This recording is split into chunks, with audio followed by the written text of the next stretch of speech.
ಆ ದೇವತೆಗಳು ಯಾವಾಗ ಭಗವಂತನನ್ನ ಕಾಪಾಡುವಂತ ಮೊರೆ ಇಡ್ತಾರೋ ಆವಾಗ ಎಲ್ಲಾ ಸಂದರ್ಭಗಳಲ್ಲಿ ಕೂಡ ಆ ದೇವತೆಗಳ ಮೊರೆಯನ್ನು ಕೇಳಿ ರಾಕ್ಷಸರನ್ನ ನಿಗ್ರಹಿಸಿ ಆ ದೇವತೆಗಳ ಸ್ಥಾನಮಾನಗಳನ್ನು ಎತ್ತಿ ಹಿಡಿಯುವುದು ಭಗವಂತನ ಸ್ವಭಾವ.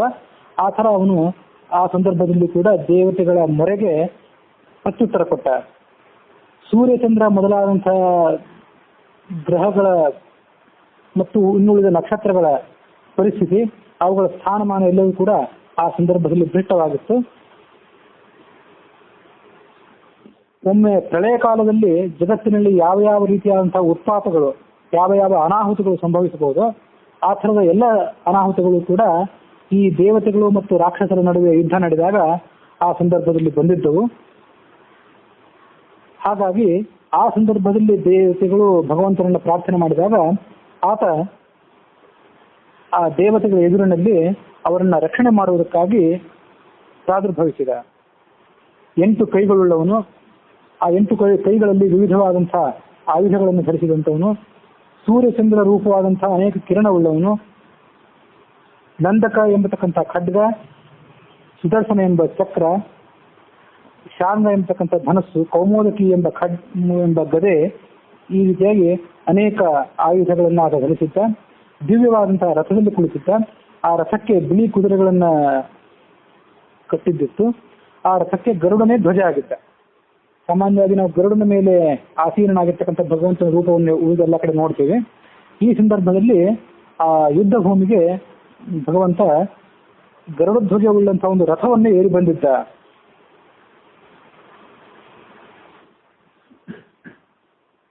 ಇಂಥ ಭಗವಂತರ ಆ ರಣಭೂಮಿಗೆ ಬಂದದ್ದನ್ನು ನೋಡಿ ಭಯಗ್ರಸ್ತರಾದಂತಹ ದೇವತೆಗಳು, ಇನ್ನು ನಾವು ರಣಭೂಮಿಯಲ್ಲಿ ಸೋತು ಹೋಗ್ತೇವೆ ಅಂತ ಶಂಕೆ ಪಟ್ಟಿದ್ದಂಥ ದೇವತೆಗಳು ತಮ್ಮ ಕೈಯನ್ನು ಜೋಡಿಸಿಕೊಂಡು ಭಗವಂತನಿಗೆ ಜಯಘೋಷ ಮಾಡಿದರು ಮತ್ತು ನಮ್ಮನ್ನು ಕಾಪಾಡು ಅಂತ ಮತ್ತೊಮ್ಮೆ ಮೊರೆ ಇಟ್ಟರು. ಆಗ ಭಗವಂತ,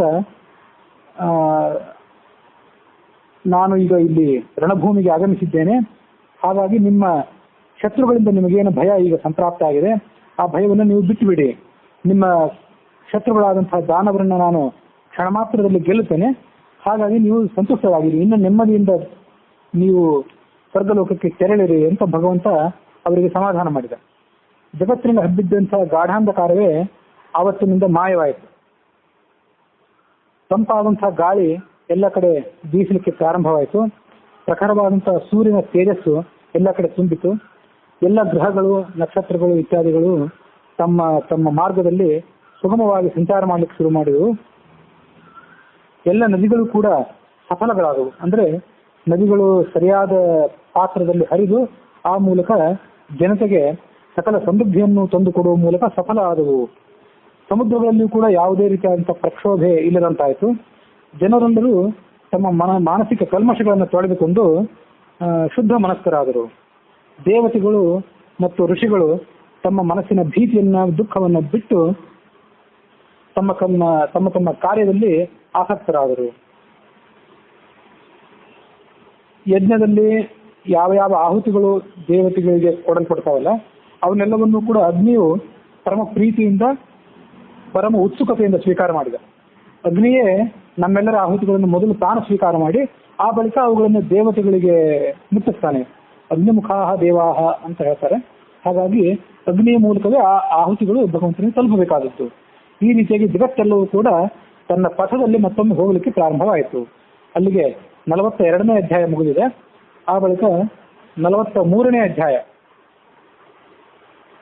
ಹೀಗೆ ಆ ಶ್ರೀಹರಿಯು ದಾನವರನ್ನ ಸೋಲಿಸಿದ ಮೇಲೆ ಅವರು ತಮ್ಮ ಯುದ್ಧದ ಉದ್ಯಮವನ್ನ, ಯುದ್ಧ ಮಾಡಬೇಕು ಅನ್ನುವಂಥ ಪ್ರವೃತ್ತಿಯನ್ನ ಸಡಿಲಿಸಲಿಲ್ಲ. ಮತ್ತೊಮ್ಮೆ ಆ ಭಗವಂತನ ಮೇಲೆ ಆಕ್ರಮಣ ಮಾಡಬೇಕು ಅಂತ ಅವರು ಪ್ರವೃತ್ತರಾದರು. ಆಗ ಮಯ ಎಂಬತಕ್ಕಂತಹ ದಾನವ, ಹಿಂದೆ ತಾರಕ ಎಂಬತಕ್ಕಂಥ ದಾನವ ಆ ಯುದ್ಧದ ನೇತೃತ್ವವನ್ನು ವಹಿಸಿದ್ದ.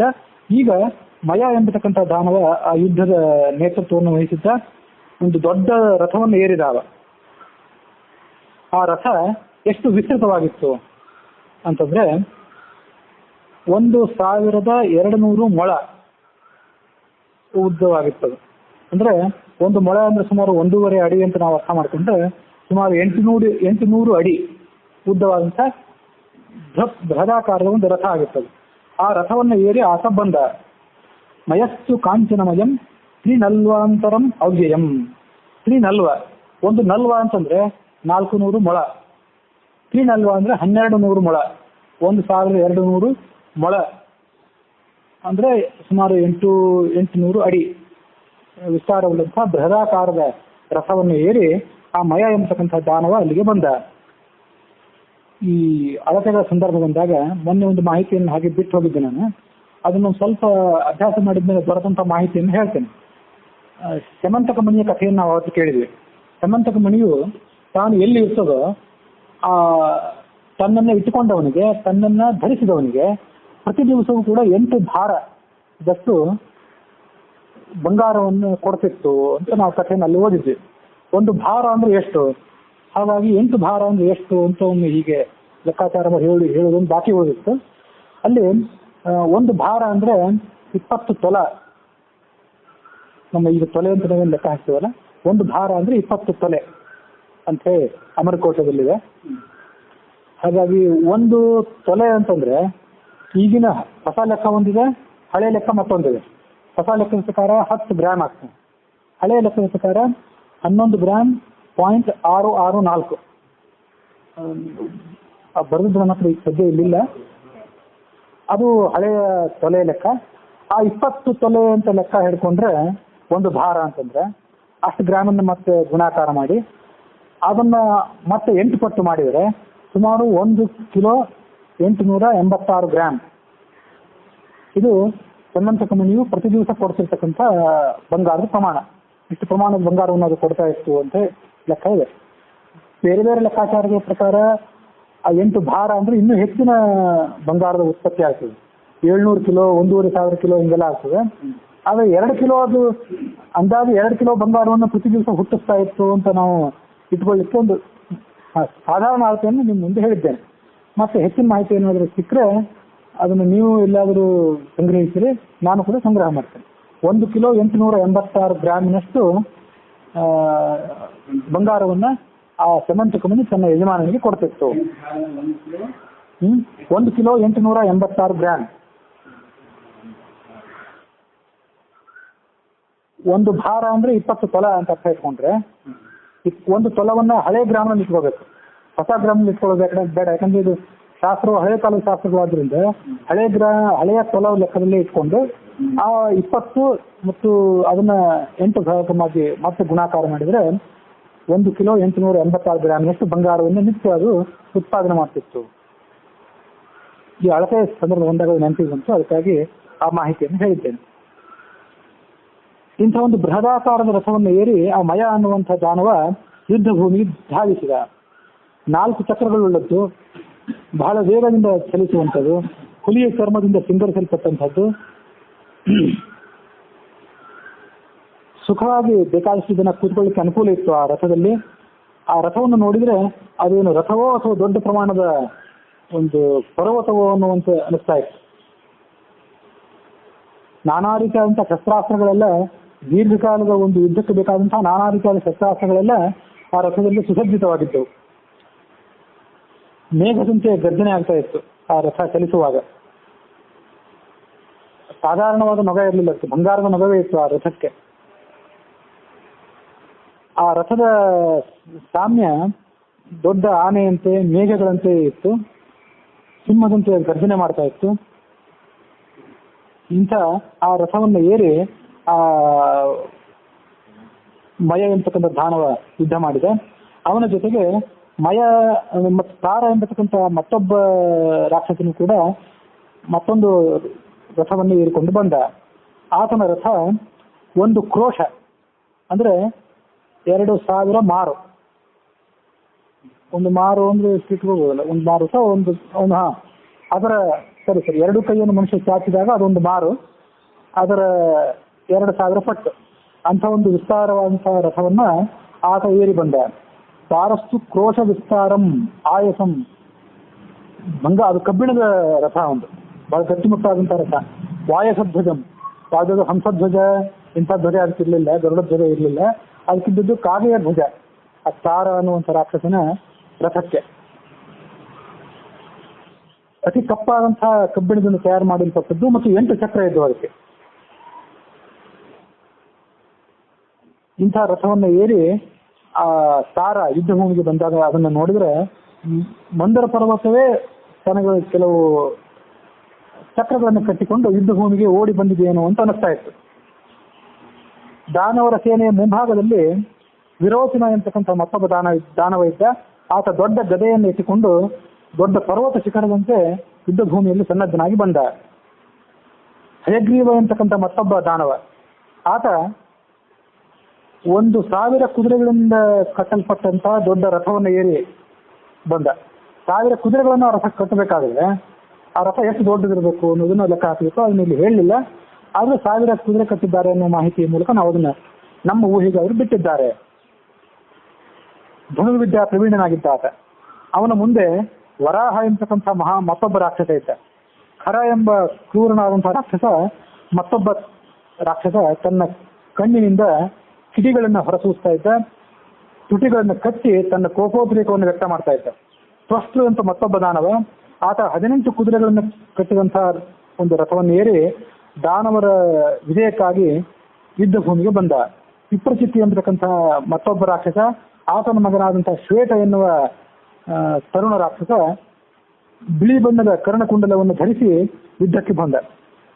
ಬಲಿಪುತ್ರನಾದಂತಹ ಅರಿಷ್ಟ ಎಂತಕ್ಕಂಥ ಮತ್ತೊಬ್ಬ ರಾಕ್ಷಸ, ಅವನಿಗೆ ಬೇರೆ ಯಾವುದೇ ಆಯುಧಗಳ ಅವಶ್ಯಕತೆಯೇ ಇರಲಿಲ್ಲ. ದೊಡ್ಡ ದೊಡ್ಡ ಬಂಡೆ ಕಲ್ಲುಗಳನ್ನು ತೆಗೆದುಕೊಂಡು ಆತ ಯುದ್ಧ ಭೂಮಿಗೆ ಬಂದ. ಕಿಶೋರ ಎಂಬ ರಾಕ್ಷಸ, ಹಾಗೆ ಲಂಬ ಎಂಬ ರಾಕ್ಷಸ, ಹೀಗೆ ಅನೇಕ ರೀತಿಯಾದಂತಹ ರಾಕ್ಷಸರು ಆ ಯುದ್ಧ ಭೂಮಿಗೆ ಬಂದರು. ಕೆಲವರು ಕುದುರೆಗಳ ಮೇಲೆ ಬಂದರು, ಕೆಲವರು ಆನೆಗಳ ಮೇಲೆ ಬಂದರು, ಕೆಲವರು ಈ ಕುದುರೆ ಆನೆಗಳ ಗೊಡವೆ ನಮಗೆ ಬೇಡ, ಇನ್ನು ಕ್ರೂರವಾದಂತಹ ಪ್ರಾಣಿಗಳು ಬೇಕು ಅಂತ ಇದ್ದಿರಬೇಕು, ಸಿಂಹಗಳ ಮೇಲೆ ಹುಲಿಗಳ ಮೇಲೆ ಏರಿ ಬಂದರು. ಕೆಲವರು ಕಾಡು ಹಂದಿಗಳ ಮೇಲೆ ಏರಿ ಬಂದರು, ಕೆಲವರು ಕರಡಿಗಳ ಮೇಲೆ ಏರಿ ಬಂದರು, ಕೆಲವರು ಕತ್ತೆಗಳ ಮೇಲೆ, ಕೆಲವರು ಒಂಟೆಗಳ ಮೇಲೆ, ಕೆಲವರು ಯಾವುದನ್ನು ಅವಲಂಬಿಸದೆ ಮೇಘಮಂಡಲಗಳನ್ನು ಹಿಡಿದು ಆ ಮೇಘಮಂಡಲಗಳನ್ನು ತಮ್ಮ ವಾಹನಗಳನ್ನಾಗಿ ಮಾಡಿಕೊಂಡು ಅವರು ಓಡಿ ಬಂದರು. ದೇವತೆಗಳ ಶೌರ್ಯವನ್ನ, ಭಗವಂತನ ಶೌರ್ಯವನ್ನ ನಾವು ಗಮನಿಸುವಾಗ ಈ ರಾಕ್ಷಸರ ಶೌರ್ಯವನ್ನು ಕೂಡ ಕೆಲವು ಮಟ್ಟಿಗೆ ಗಮನಿಸಿದ್ರೆ ಅದು ಕೂಡ ಉಪಯುಕ್ತವೇ ಆಗ್ತದೆ. ಕಾರಣ ಏನಂದ್ರೆ ಇಂಥ ಬಲಿಸರಾದ ರಾಕ್ಷಸರನ್ನ ದೇವತೆಗಳು, ಪರಶಿವ, ಆಮೇಲೆ ಷಣ್ಮುಖ, ಭಗವಂತ ಇತ್ಯಾದಿಗಳು ಎದುರಿಸಿದ್ರು ಅಂತ ನಮಗೆ ಅವರ ಪರಾಕ್ರಮವನ್ನು ನಾವು ಸ್ವಲ್ಪ ಮಟ್ಟಿಗೆ ಅಂದಾಜು ಮಾಡ್ಕೊಳ್ಬಹುದು. ಹಾಗಾಗಿ ಈ ರಾಕ್ಷಸರ ಪರಾಕ್ರಮವನ್ನು ಕೂಡ ನಾವು ನೋಡಬೇಕು. ಕೆಲವರು ಒಂದೇ ಕಾಲಿನವರಿದ್ರು, ಕೆಲವರು 2 ಕಾಲಿನವರಿದ್ರು, ಕೆಲವರು ತಮ್ಮ ಒಂದು ಭುಜಕ್ಕೆ ಇನ್ನೊಂದು ಭುಜವನ್ನು ಬಡ್ಕೋತಾ ಇದ್ರು ತಮ್ಮ ಪರಾಕ್ರಮದ ಸಂಕೇತವಾಗಿ, ಕೆಲವರು ಹುಲಿಯಂತೆ ಗರ್ಜನೆ ಮಾಡ್ತಿದ್ರು. ಹೀಗೆ ಪ್ರತಿಯೊಬ್ಬರು ಕೂಡ ತಮ್ಮ ತಮ್ಮ ಸೈನ್ಯಕ್ಕೆ ಸಂತೋಷವನ್ನು ಕೊಡ್ತಾ ಸೈನ್ಯಕ್ಕೆ ಹುರುಪನ್ನು ಕೊಡುವಂತವರಾಗಿ ಆ ಯುದ್ಧ ಭೂಮಿಗೆ ಅವರು ಧಾವಿಸಿ ಬಂದರು. ಆಗ ವೈಶಂಪಾಯನ ಹೇಳಿದ್ರು, ಇಲ್ಲಿಗೆ 43ನೇ ಅಧ್ಯಾಯ ಮುಗಿದಿದೆ. 44ನೇ ಅಧ್ಯಾಯ ಪ್ರಾರಂಭದಲ್ಲಿ ವೈಶಂಪಾಯನ ಹೇಳಿದ್ರು, ರಾಜೇಂದ್ರನೇ, ಆ ದಾನವ ಸೈನ್ಯದ ಬೇಕಾದಷ್ಟು ವರ್ಣನೆಯನ್ನು ನಾನು ಈಗ ಮಾಡಿದ್ದೇನೆ.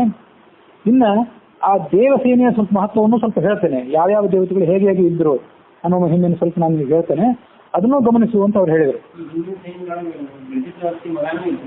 ಹಾ, ಇದ್ದೆ ಸರ್. ಅಥವಾ ಬಲಿ ಅಂತ ಬೇರೆ ಹೆಸರಿನವನು ಇದ್ದಿರ್ಬೋದು, ಅಲ್ಲಿ ಬಲಿ ಅಂತ ಅದೇ ಹೆಸರು ಬಂತು. ಅವ್ರಿಗೂ ಸಾಕಷ್ಟು ದೀರ್ಘಾಯುಷ್ಯ ಇತ್ತಲ್ಲ, ಹಾಗಾಗಿ ಬಲಿ ನಿವೃತ್ತನಾಗಿ ಯುದ್ಧ ಭೂಮಿಯಿಂದ ರಾಕ್ಷಸರ ಈ ಜಂಜಾಟದಿಂದ ನಿವೃತ್ತನಾಗಿ ಆತ ಪಾತಾಳ ಲೋಕದಲ್ಲಿ ತನ್ನ ಆವಾಸದಲ್ಲಿ ಇದ್ದ ಅಂತ ಇಟ್ಕೊಂಡ್ರು ಅವನ ಮಕ್ಕಳೇನು ಸಾತ್ವಿಕರಾಗಿರ್ಲಿಲ್ಲ. ಎಲ್ಲರೂ ಬಲಿ, ಪ್ರಹ್ಲಾದ ಮೊದಲಾದಂಥವ್ರು ಕೆಲವರು ಸಾತ್ವಿಕರಾಗಿ ರಾಕ್ಷಸ ಕುಲದಲ್ಲಿ ಹುಟ್ಟಿದ್ರು. ಅವರು ಈ ರಾಕ್ಷಸರ ದುರ್ವರ್ತನೆಗೆ ಬೇಸತ್ತು ತಮ್ಮ ಇತಿಮಿತಿಯಲ್ಲಿ ತಾವಿರ್ತಿದ್ರು. ಉಳಿದವರೆಲ್ಲರೂ ರಾಕ್ಷಸರೇ ಆಗಿದ್ರಲ್ಲ, ಸ್ವಭಾವತಃ ಮತ್ತು ಕುಲತಃ ಅವರು ರಾಕ್ಷಸರೇ ಆಗಿದ್ರು. ಅವರು ಈ ಯುದ್ಧದ ಉದ್ಯಮದಲ್ಲಿ ಯಾವಾಗಲೂ ಕೂಡ ಆಸಕ್ತರಾಗೇ ಇದ್ರು. ದೇವಸೇನೆಯ ಮಹತ್ವವನ್ನು ನಾನು ನಿಮಗೆ ಹೇಳ್ತೇನೆ ಅಂತ ಅವರು ಹೇಳಲಿಕ್ಕೆ ಶುರು ಮಾಡಿದರು ಈ ವೈಶಂಪಾಯನರು. ದೇವಸೇನೆಯಲ್ಲಿ 12 ಆದಿತ್ಯರು, 8 ವಸುಗಳು, 11 ರುದ್ರರು ಇದ್ದರು. ಈ ಅಧಿಕ ಮಾಸ ಈಗ ನಡೆದಿದೆ, ಅವರಿಗೆ 12 ಆದಿತ್ಯರಿಗೆ, 8 ವಸುಗಳಿಗೆ, 11 ರುದ್ರರಿಗೆ ಪ್ರತಿನಿತ್ಯ ತರ್ಪಣ ಕೊಡಬೇಕಾದದ್ದು ಈಗಿನ ಸಂಗತಿ. ಅಧಿಕ ಮಾಸ ಪ್ರಾರಂಭ ಆದ್ಮೇಲೆ ಈ 3 ಗುಂಪುಗಳ ಹೆಸರುಗಳು ಒಟ್ಟಾಗಿ ಬಂದಿರಲಿಲ್ಲ ಪುರಾಣದಲ್ಲಿ. ಇದು ಮೊದಲನೇ ಬಾರಿ 12 ಆದಿತ್ಯರು, 8 ವಸುಗಳು, 11 ರುದ್ರರು ಇವರೆಲ್ಲರ ಹೆಸರು ಕೂಡ ಈಗ ಬರ್ತಾ ಇದೆ. ಅಶ್ವಿನಿ ದೇವತೆಗಳು ಅವರೆಲ್ಲರೂ ಕೂಡ ತಮ್ಮ ತಮ್ಮ ಬೆಂಗಾವಲಾದಂತಹ ಸೈನ್ಯವನ್ನ ತೆಗೆದುಕೊಂಡು ಯುದ್ಧಕ್ಕೆ ಏರಿ ಬಂದರು. ಮಹೇಂದ್ರನು ಕೂಡ 1000 ಕಣ್ಣುಗಳುಳ್ಳಂತಹ ಮಹೇಂದ್ರನು ಕೂಡ ಐರಾವತ ಎಂಬತಕ್ಕಂಥ ದೊಡ್ಡ ಆನೆಯನ್ನು ಏರಿ ಆತ ಯುದ್ಧ ಭೂಮಿಗೆ ಬಂದ.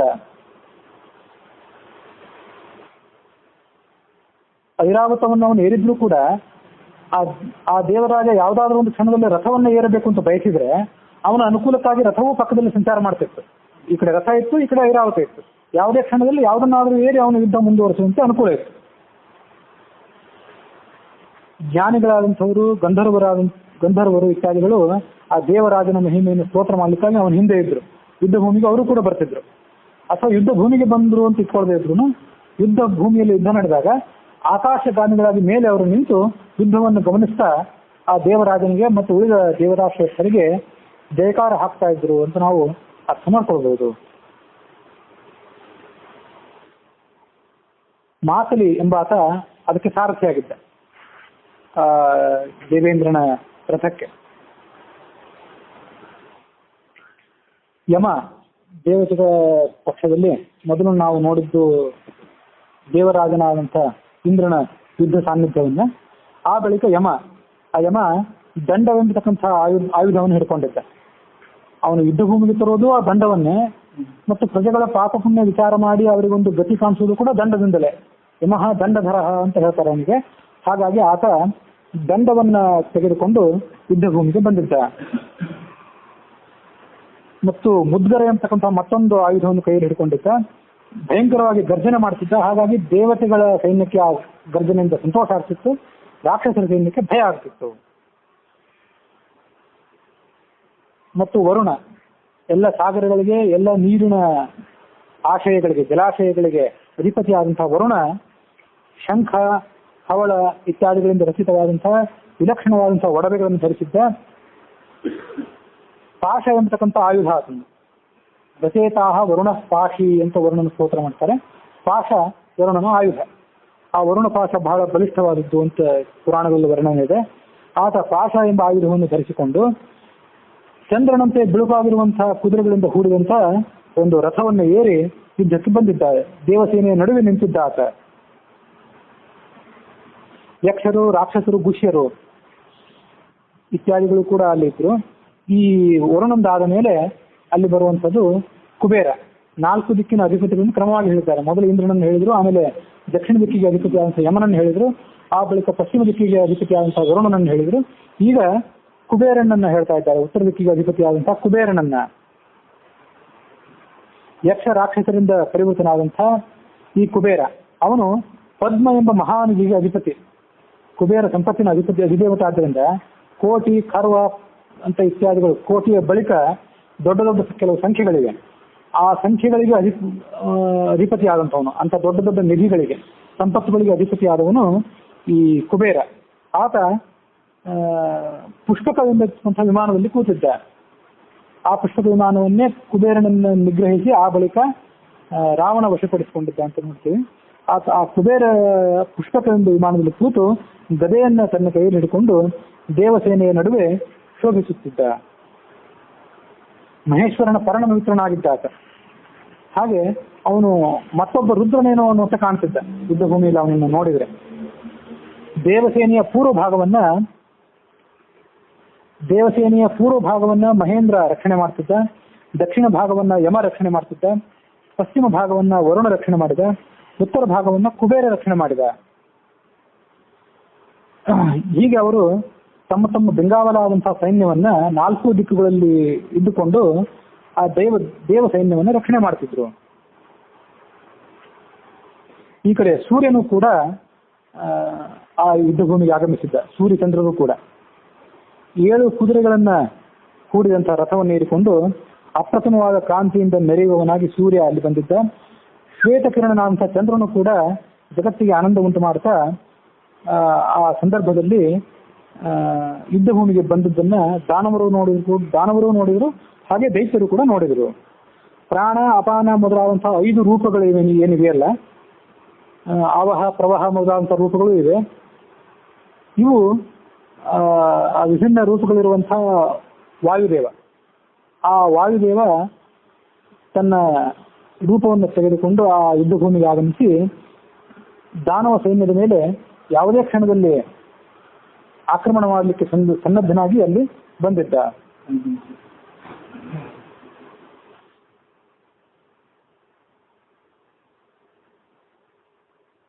ವಾಯುವನ್ನ ನಾವು ಏನಂತ ವರ್ಣನೆ ಮಾಡ್ತೀವಿ, ಜ್ಞಾನಿಗಳಾದವ್ರು ಏನಂತ ಅವನನ್ನ ಪ್ರಶಂಸೆ ಮಾಡ್ತಾರೆ ಅಂದ್ರೆ, ನಿಷಾದ ಮೊದಲಾದಂತಹ ಸಪ್ತ ಸ್ವರಗಳಲ್ಲಿ ಇರತಕ್ಕಂಥವನು.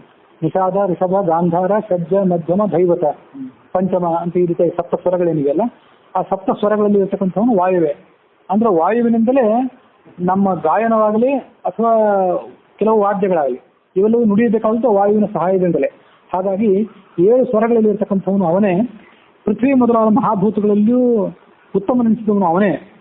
ಮತ್ತು ಶರೀರವಿಲ್ಲದವನು, ಶರೀರ ಇಲ್ಲದೇ ಇದ್ದವನು ಅಂದ್ರೆ ಎಲ್ಲ ಕಡೆ ಸಂಚಾರ ಮಾಡುವಾಗ ಶರೀರ ಇಲ್ಲದಂತೆ ಕಾಣಿಸ್ಕೊಳ್ತಾನೆ. ಆದರೆ ಅನುಗ್ರಹೋನ್ಮುಖನಾದಾಗ, ಯಾರ್ಯಾರು ಅನುಗ್ರಹ ಮಾಡಬೇಕು ಅಂತ ಬಯಸಿದಾಗ ಶರೀರವನ್ನು ಧರಿಸಿ ಬರ್ತಾನೆ. ಮತ್ತು ಯಾವಾಗಲೂ ಕೂಡ ಆಕಾಶದಲ್ಲಿ ಮಹಾವೇಗದಿಂದ ಸಂಚಾರ ಮಾಡ್ತಾನೆ. ಸದಾಗತಿ ಅಂತ ಅವನಿಗೆ ಹೆಸರು, ಮಾತರಿಶ್ವ ಸದಾಗತಿ ಅಂತೇಳಿ ಯಾವಾಗಲೂ ಸಂಚಾರ ಮಾಡ್ತಕ್ಕಂಥವನು. ಹೀಗೆ ಆ ವಾಯುದೇವನ ಮಹಿಮೆಯನ್ನ ಜ್ಞಾನಿಗಳಾದವರು ಕೊಂಡಾಡ್ತಾರೆ. ಪ್ರಾಣ ಸರ್ವಭೂತಾನಾಂ, ಎಲ್ಲಾ ಪ್ರಾಣಿಗಳಿಗೂ ಅವನು ಪ್ರಾಣಭೂತನಾದವನು.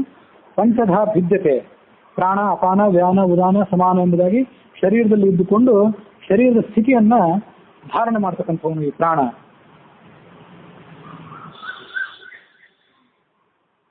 ಸಮಾಹುರ್ ಅಗ್ನೇರ್ ಯಂತಾರಂ, ಅಗ್ನಿಯು ಕೂಡ ಅಗ್ನಿಯು ಕೂಡ ಉರಿಬೇಕಾದ್ರೆ ವಾಯುವಿನ ಸಹಾಯ ಬೇಕೇ ಬೇಕು ಅಂತ ಈ ರೀತಿಯಾಗಿ ಆ ವಾಯುವಿನ ಮಹಿಮೆಯನ್ನು ನಾವು ನೋಡ್ತೇವೆ. ಸಪ್ತ ಸ್ವರಗತಃ ಯಸ್ಯ ಯೋನಿಹಿ ಗತಿಹಿ ಉರೀರ್ಯತೆ, ಸಪ್ತ ಸ್ವರಗಳಲ್ಲಿ ಕೂಡ ವಾಯುವಿನ ರೂಪಗಳಿವೆ. ಆಕಾಶಗಮಂ ಶೀಘ್ರಗಮಂ ಶಬ್ದಯೋನಿಜಂ ಅಂತ ಈ ರೀತಿಯಾಗಿ ಆ ವಾಯುವಿನ ವರ್ಣನೆಯನ್ನ ಜ್ಞಾನಿಗಳಾದವರು ಮಾಡ್ತಾರೆ.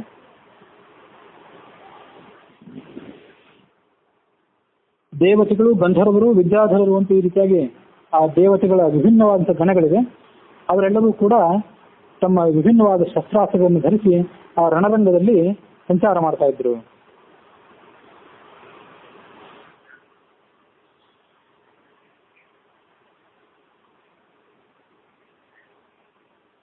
ಹೀಗೆ ಆ ಎಲ್ಲ ದೇವತೆಗಳು ಆ ಯುದ್ಧಕ್ಕೆ ಅಲ್ಲಿ ಬಂದಾಗ ಆ ಭಗವಂತನು ಕೂಡ ತನ್ನ ಸ್ವರೂಪವನ್ನ ಅಲ್ಲಿ ಪ್ರಕಟ ಮಾಡಿದ. ತನ್ನ ಅಮೋಘವಾದಂತಹ ಚಕ್ರ, ಗದೆ, ಶಾರ್ಂಗ ಮೊದಲಾದಂತಹ ವಿವಿಧ ಆಯುಧಗಳನ್ನು ಧರಿಸಿ ದೇವತೆಗಳ ಸಹಾಯಕ್ಕಾಗಿ ಅಲ್ಲಿ ಬಂದ. ಮಹರ್ಷಿಯಾದಂತಹ ಕಶ್ಯಪ ತನ್ನ ಮಗನಾದಂತಹ ಗರುಡನನ್ನ ಆ ಸರ್ವೇಶ್ವರನಾದಂತಹ ಹರಿಯ ವಾಹನವಾಗಿ ಹೋಗು ಅಂತ ಕಳಿಸಿಕೊಟ್ಟಿದ್ದ. ಗರುಡ, ಈ ಕಶ್ಯಪನಿಗೆ ಅನೇಕ ಜನ ಪತ್ನಿಯರಿದ್ರು. ಅವರಲ್ಲಿ ಕದ್ರು ಎಂಬ ಪತ್ನಿಯಿಂದ ಹುಟ್ಟಿದವರು ಸರ್ಪಗಳು ಮತ್ತು ವಿನತಾ ಎಂಬ ಪತ್ನಿಯಲ್ಲಿ ಹುಟ್ಟಿದವರು ಈ ಪಕ್ಷಿಗಳು. ಆ ಪಕ್ಷಿಗಳ ರಾಜನೇ ಗರುಡ. ಹಾಗಾಗಿ ಕಶ್ಯಪರು ಆತನನ್ನ ಭಗವಂತನ ವಾಹನವಾಗಿರು ಅಂತ ಕಳಿಸಿಕೊಟ್ಟಿದ್ರು. ಹಾಗಾಗಿ ಅವನು ವೇಗದಲ್ಲಿ ವಾಯುವಿಗಿಂತ ಮಿಗಿಲಾದವನು. ವಾಯುವಿಗಿಂತ ಮಿಗಿಲಾದವನು ಅಂದ್ರೆ ಅದನ್ನು ಹೀಗೆ ಅರ್ಥ ಮಾಡ್ಕೊಳ್ಬೇಕು. ವಾಯುವಿನ ರೂಪಗಳು ಎರಡಿವೆ. ಈ ದಿಕ್ಪಾಲಕರಲ್ಲಿ ದೇವತೆಗಳಲ್ಲಿ ಸೇರಿದಂತಹ ವಾಯು ಒಬ್ಬ ಬೇರೆ, ಇವರೆಲ್ಲ ವಾಯುವನ್ನು ಮೀರಿಸಿದಂಥವನು ಮುಖ್ಯ ವಾಯು ಅಂತ ಅನ್ಸ್ಕೊಂಡವನು ಬೇರೆ. ಆ ಮುಖ್ಯ ವಾಯುವಿಗೆ, ಮುಖ್ಯ ಪ್ರಾಣಿಗೆ ಸಮಾನವಾದಂತಹ ಗತಿ ಗರುಡಂತಲ್ಲ. ಆದ್ರೆ ದೇವತೆಗಳಲ್ಲಿ ಸೇರಿದಂತಹ ಗರುಡ ವಾಯು ಏನಿದ್ದಾನಲ್ಲ, ಅವನನ್ನು ಮೀರಿಸಿದಂತಹ ಗತಿ ಉಳ್ಳವನು ಈ ಗರುಡ ಅಂತ ನಾವು ಈ ಸಂದರ್ಭದಲ್ಲಿ ಅರ್ಥ ಮಾಡ್ಕೊಳ್ಬೇಕು. ಪ್ರವಾಹ ವಾಯು ಅಂತ ಈ ವಾಯು ಇದ್ದಾನಲ್ಲ, ದೇವತೆಗಳ ಗುಂಪಿನಲ್ಲಿ ಸೇರಿದವನು, ಅವನಿಗಿಂತ ಮಿಗಿಲಾದಂತಹ ವೇಗ ಉಳ್ಳವನು. ಯಾಕಂದ್ರೆ ಅವನಿಗಿಂತ ಮೇಲಿನ ಕಕ್ಷೆಯಲ್ಲಿ ಗರುಡ ಬರುವಂತವನಾದ್ರಿಂದ ಮಿಗಿಲಾದಂತಹ ವೇಗ ಉಳ್ಳವನು, ಶಕ್ತಿ ಉಳ್ಳವನು ಅಂತ ನಾವು ಅರ್ಥ ಮಾಡ್ಕೊಳ್ಬೇಕು. ಯಾವಾಗಲೂ ಅವನ ಬಾಯಲ್ಲಿ ಒಂದು ಸರ್ಪ ಜೋತಾಡ್ತಿರ್ತಾನೆ. ಸರ್ಪಗಳನ್ನು ತಿನ್ನೋದು ಅವನ ಹವ್ಯಾಸವಾದ್ರಿಂದ ಬಾಯಲ್ಲಿ ಜೋತಾಡುವಂತಹ ಒಂದು ಸರ್ಪ ಉಳ್ಳವನು. ಮತ್ತು ಹಿಂದೆ ತನ್ನ ತಾಯಿಯ ದಾಸ್ಯವನ್ನ ಬಿಡಿಸಲಿಕ್ಕಾಗಿ ಅವನು ಅಮೃತವನ್ನ ತರಲಿಕ್ಕೆ ಹೋಗಿದ್ದ. ಆ ಕಥೆ ಗೊತ್ತಿದೆಯಲ್ಲ, ಅದನ್ನ ಮತ್ತೆ ಮುಂದೆ ಮಹಾಭಾರತದಲ್ಲಿ ಬರ್ತವಂತ ಕಾಣಿಸ್ತದೆ. ಆ ಕಶ್ಯಪರ ಪತ್ನಿಯಾದಂತಹ ವಿನತೆ ಮತ್ತು ಕದ್ರು ಇಬ್ರು ಕೂಡ ಒಮ್ಮೆ ಸಾಯಂಕಾಲದ ಹೊತ್ತಿನಲ್ಲಿ ವಾಯು ವಿಹಾರಕ್ಕೆ ಹೋಗಿದ್ರು. ದಿಗಂತದ ಅಂಚಿನಲ್ಲಿ ಅವರಿಗೆ ಒಂದು ಬಿಳಿ ಕುದುರೆ ಕಾಣಿಸ್ತು. ಬಿಳಿ ಕುದುರೆ ಕಾಣಿಸಿದಾಗ ಅದು ಇಂದ್ರನ ಉಚ್ಚೈಶ್ವರತ್ತು. ಆ ಕುದುರೆ ಎಷ್ಟು ಬೆಳ್ಳಗಿದೆ, ಸಂಪೂರ್ಣ ಬೆಳ್ಳಗಿದೆ ಅಂತ ವಿನತೆ ತನ್ನ ಅಭಿಪ್ರಾಯ ಹೇಳಿದ್ವಿ. ಆ ಕುದುರೆಯನ್ನು ಹೊಗಳಿಲ್ಲ. ಅದು ಕದ್ರು ಅದು ಕಪ್ಪಾಗಿದೆ, ಅದ್ರ ಬಾಲ ಮಾತ್ರ ಕಪ್ಪಾಗಿದೆ ಅಂತ ಹೀಗಂದ್ಲು. ಇಲ್ಲ, ಪೂರ್ಣ ಬಿಳಿಯಾಗಿದೆ ಅಂತ ಈಕೆ ಹೇಳಿದ್ಲು. ನಾಳೆ ಅದನ್ನು ಮತ್ತೊಮ್ಮೆ ಬಂದು ನಾವು ಪರಿಶೀಲನೆ ಮಾಡೋಣ, ಯಾರು ಸೋಲ್ತಾರೋ ಅವರು ಗೆದ್ದವರಿಗೆ ದಾಸಿಯಾಗಿರ್ಬೇಕು ಅಂತ ಪಂಥಾಹ್ವಾನ ಅವರು ಇಟ್ಕೊಂಡ್ರು. ಮಾರನೇ ದಿವಸ ಆ ಕದ್ರು ತನ್ನ ಮಕ್ಕಳಾದಂತಹ ಸರ್ಪಗಳಿಗೆ ನೀವು ಆ ಉಚ್ಚೇಶ್ವರಸ್ಸಿನ ಬಾಲಕ್ಕೆ ಸುತ್ತು ಹಾಕಿಕೊಂಡು ಅದನ್ನು ಕಪ್ಪಾಗಿ ಮಾಡಿಬಿಡ್ಬೇಕು. ಹಾಗಾಗಿ ನಾನು ಸೋಲದೇ ಇರುವಂತೆ ಮಾಡ್ಬೇಕು, ನೀವು ನಿಮ್ಮ ತಾಯಿ ಸೋಲೋದನ್ನು ನೀವು ನೋಡುವಂತ ಆಗಬಾರದು ಅಂತ ಅಂದ್ಲು. ಅದರಂತೆ ಮಾರನೇ ದಿವಸ ಅದು ಕಪ್ಪಾಗಿ ಕಾಣಿಸ್ತು, ಉಚ್ಚೇಶ್ವರಸ್ಸಿನ ಬಾಲ ಕಪ್ಪಾಗಿ ಕಾಣಿಸ್ತು. ಮತ್ತೆ ಕದ್ರು ಮತ್ತು ವಿನತೆಯರು ಅದನ್ನು ನೋಡ್ಲಿಕ್ಕೆ ಬಂದಾಗ ಕದ್ರು ಹೇಳಿದಂತೆ ಅವು ಸಂಪೂರ್ಣ ಬಿಳಿಯಾದಂತಹ ಉಚ್ಚೇಶ್ವರ ಬಾಲ ಮಾತ್ರ ಕಪ್ಪಾಗಿತ್ತು. ಹಾಗಾಗಿ ವಿನತೆ ಕದ್ರುವಿನ ದಾಸಿಯಾಗಿ ಮುಂದುವರಿಬೇಕಾಯ್ತು. ಮುಂದೊಮ್ಮೆ ಗರುಡ ಅವನು ಕೂಡ ಈ ಸರ್ಪಗಳ ದಾಸನಾಗಿರ್ಬೇಕಾಗಿತ್ತು. ಆ ಸರ್ಪಗಳನ್ನು ಎಲ್ಲಿಗೆ ಬೇಕಾಗಲಿ ಸಂಚಾರ ಮಾಡಿಸ್ಬೇಕಾಗಿತ್ತು, ತನ್ನ ಬೆನ್ನ ಮೇಲೆ ಹೊತ್ಕೊಂಡು. ಇಂಥ ದಾಸ್ಯವನ್ನು ಅವನು ಕೂಡ ಅನುಭವಿಸಬೇಕಾಗಿತ್ತು. ಒಮ್ಮೆ ಆತ ಕೇಳಿದ, ನಮ್ಮ ತಾಯಿಯನ್ನು ದಾಸ್ಯದಿಂದ ಬಿಡಿಸಬೇಕಾದ್ರೆ ಏನು ಮಾಡಬೇಕು ಅಂತ. ಇವನ ಪರಾಕ್ರಮದ ಪರಿಚಯ ಇತ್ತು ಆ ಸರ್ಪಗಳಿಗೆ. ದೇವಲೋಕದಿಂದ ಅಮೃತ ತೆಗೆದುಕೊಂಡು ಬಾ, ಹಾಗಾದ್ರೆ ಅಮೃತ ತಂದು ಕೊಟ್ಟೆ ಆದ್ರೆ ನೀನು ಮತ್ತು ನಿನ್ನ ತಾಯಿ ಇಬ್ರು ಕೂಡ ಈ ಗುಲಾಮಗಿರಿಯಿಂದ ಬಿಡುಗಡೆ ಹೊಂದುತ್ತೀರಿ ಅಂತ ಅಂದ್ರು ಅವರು. ಇವನು ಸ್ವರ್ಗಕ್ಕೆ ಹೋದ. ಅಮೃತವನ್ನು ದೇವತೆಗಳು ಬಹಳ ಅಭೇದ್ಯವಾದಂತಹ ಕಾವಲಿನಲ್ಲಿ ಇಟ್ಟಿದ್ರು. ಅದರ ವಿಸ್ತಾರವಾದಂತಹ ವರ್ಣನೆಯನ್ನು ಮತ್ತೆ ಮುಂದೆ ಮಹಾಭಾರತದಲ್ಲಿ ಅದೆಲ್ಲಿ ಬರ್ತದೆ ನಮಗೂ ನೆನಪಿಲ್ಲ, ಅಲ್ಲಿ ನೋಡೋಣ. ಆ ದೇವತೆಗಳ ಅಭೇದ್ಯವಾದಂತಹ ಕಾವಲು, ಅದಕ್ಕೊಂದು ಚಕ್ರ ಇತ್ತು, ಕೆಲವು ಸರ್ಪಗಳಲ್ಲಿದ್ದು, ಮತ್ತೆ ಬೆಂಕಿ ಇತ್ತು. ಈ ತರ ಅನೇಕ ರೀತಿಯಾದಂತಹ ಕಾವಲುಗಳಲ್ಲಿದ್ದವು. ಮತ್ತೆ ದೇವತೆಗಳ ಒಂದು ಪರಾಕ್ರಮಶಾಲಿಯಾದಂತಹ ಸೈನ್ಯವೂ ಇತ್ತು. ಅದೆಲ್ಲವನ್ನು ಕೂಡ ಈತ ತನ್ನ ಶಕ್ತಿಯಿಂದ ಸದೆಬಡೆದು, ಯಾಕಂದ್ರೆ ಇಂದ್ರಾದಿಗಳಿಗಿಂತಲೂ ಹೆಚ್ಚು ಪರಾಕ್ರಮಶಾಲಿ ಆದವನು. ಹಾಗಾಗಿ ಅದೆಲ್ಲವನ್ನು ಆತ ಸದೆಬಡೆದು ಅಮೃತದ ಕುಂಭವನ್ನ ಅಲ್ಲಿಂದ ಎತ್ತಿಕೊಂಡು ಹೊರಟ. ದೇವರಾಜನಾದಂತಹ ಇಂದ್ರ, ಇಷ್ಟೆಲ್ಲ ನಮ್ಮನ್ನ ನೀನು ನಿಗ್ರಹ ಮಾಡಿ ಅಮೃತ ಕುಂಭವನ್ನು ತೆಗೆದುಕೊಂಡು ಹೊರಟಿದ್ದಿ, ಅದನ್ನೇನು ಮಾಡ್ತೀವಿ ಅಂತ ಕೇಳಿದ. ಸರ್ಪಗಳಿಗೆ ಇವನು ಒಯ್ದು ಕೊಟ್ಟು ನಮ್ಮ ತಾಯಿಯನ್ನು ಗುಲಾಮಗಿರಿಯಿಂದ ಬಿಡಿಸ್ಕೋತೇನೆ ಅಂತ ಇವನು ಹೇಳಿದ. ಆಯ್ತು, ಯಾರು ಒಳ್ಳೆಯ ಜನರಿಗೆ ಕೊಟ್ಟಿದ್ರೆ ಈ ಅಮೃತವನ್ನ ಅದರಿಂದ ಅವ್ರಿಗೆ ಉಪಯೋಗ ಆದ್ರೂ ಆಗ್ತಾ ಇತ್ತು. ಆ ಸರ್ಪಗಳು ಬಹಳ ದುಷ್ಟ ಚೇತನದವರು, ಅವರಿಗೆ ನೀವು ಅಮೃತ ಉಣಿಸಿದ್ರೆ ಹಾಲಿಗೆ ಹಾಲು ಹೊಡೆದ್ರೆ ಏನು ಉಪಯೋಗ ಅಂದ ಇಂದ್ರ. ಹಾಗಾಗಿ ನೀನೇನ್ ಮಾಡ್ಬೇಕಂದ್ರೆ ಅಲ್ಲಿ ಹೋಗಿ ಇಟ್ಟು ಬಿಡು, ನಾವು ಕೂಡಲೇ ಅದನ್ನ ಅಪಹಾರ ಮಾಡ್ಕೊಂಡು ಬರ್ತೇವೆ ದೇವತೆಗಳು ಅಂತ. ಹೀಗೆ ದೇವತೆಗಳು ಮತ್ತು ಈ ಗರುಡರ ನಡುವೆ ಒಂದು ಒಪ್ಪಂದ ಆಯ್ತು. ಅಲ್ಲಿ ತಗೊಂಡೋಗಿ ಇಡೋದು ನನ್ನ ಕೆಲಸ, ಮುಂದೆ ಅದನ್ನು ತಗೊಂಡ್ ಬರೋದು ನಿಮ್ ಕೆಲಸ ಅಂತಂದ ಗರುಡ. ಆ ಪ್ರಕಾರ ಅವನು ಅಲ್ಲಿ ತಗೊಂಡೋಗಿ ಇಟ್ಟ ಮೇಲೆ ಕೂಡಲೇ ಅದನ್ನ ಈ ದೇವತೆಗಳು ಅಪಹಾರ ಮಾಡಿಬಿಟ್ರು. ಹಾಗಾಗಿ ಈ ಗರುಡ ಮತ್ತು ಅವನ ತಾಯಿ ಇವರು ಆ ಕದ್ರುವಿನ ಗುಲಾಮಗಿರಿಯಿಂದ ವಿಮುಕ್ತರಾದರು ಅನ್ನುವಂಥ ಕಥೆಯನ್ನು ನಾವು ಬೇರೆ ಕಡೆ ನೋಡ್ತೇವೆ. ಹಾಗಾಗಿ ಆ ಅಮೃತವನ್ನು ತರುವಂತ ಕೆಲಸದಲ್ಲಿ ತನ್ನ ಭಯಂಕರವಾದಂತಹ ಪರಾಕ್ರಮವನ್ನು ಈ ಗರುಡ ತೋರಿಸಿದ್ದ.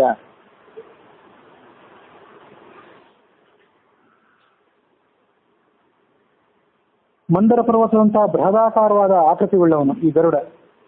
ದೇವಾಸುರ ಸಂಗ್ರಾಮಗಳಲ್ಲಿ ಅನೇಕ ಬಾರಿ ವಿಷ್ಣುವಿನ ವಾಹನನಾಗಿ ಬಂದು ತನ್ನ ಪರಾಕ್ರಮವನ್ನು ಅವನು ತೋರಿಸಿದ್ದ. ಅಮೃತಕ್ಕಾಗಿ ಹೋದಾಗ ದೇವೇಂದ್ರ ಈತನನ್ನ ತಡೆಯ ಸಲುವಾಗಿ ವಜ್ರಾಯುಧ ಪ್ರಯೋಗ ಮಾಡಿದ್ದ.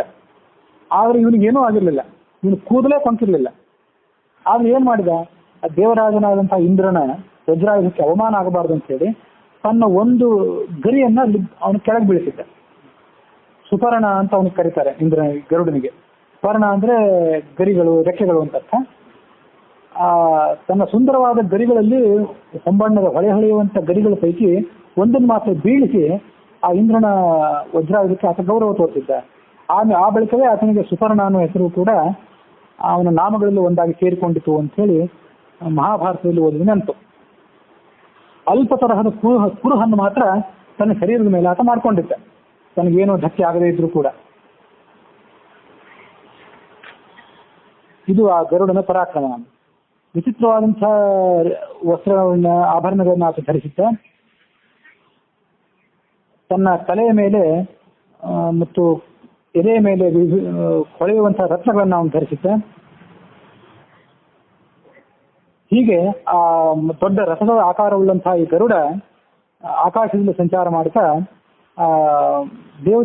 ಎಲ್ಲರಿಗೂ ಕೂಡ ಉತ್ಸಾಹವನ್ನ ಇಮ್ಮಡಿಯಾಗುವಂತೆ ಮಾಡಿದ.